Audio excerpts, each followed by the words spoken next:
पण 300 दाखवायला निघाले ना. माझं आणि माझ्या समाजाचं आमचं लढल्याचं समाधान काय, एक कव्हाण्या निघालं ना. काही काही मत होते एक दाख आणि मराठ्या पुढं नागाशी. काही काही जण असे वल्गना करत होते त्यावेळेस की या गॅझेटियरनुसार नुसता एक दाखा आम्ही नाग घासतो मराठा समाजात. 300 दाखवायला निघाले ना, निघते ना हळूहळू सगळे जण.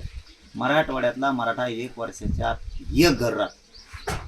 70-80 वर्ष नव्हतं ना. दम्माने मी माझा समाज घालतोय. मला माझ्या समाजाच्या लेकराची काळजी, कोणाकोणाला कशाची काळजी हे मराठा समाजाला चांगलं माहिती.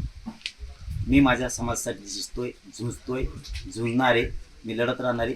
फक्त आता एक गोष्ट लक्षात आली की जळणाऱ्याची संख्या लई मराठा समाजावर असल्यामुळं आपल्याला टप्प्याटप्प्यानं हळूहळू मराठा समाजाला आरक्षणात घालावं लागणार आहे.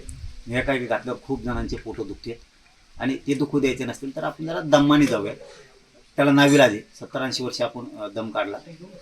वर्ष 6 महिन्यात काय फरक पडणार नाही. आपण टप्प्याटप्प्याने सगळे जाऊ.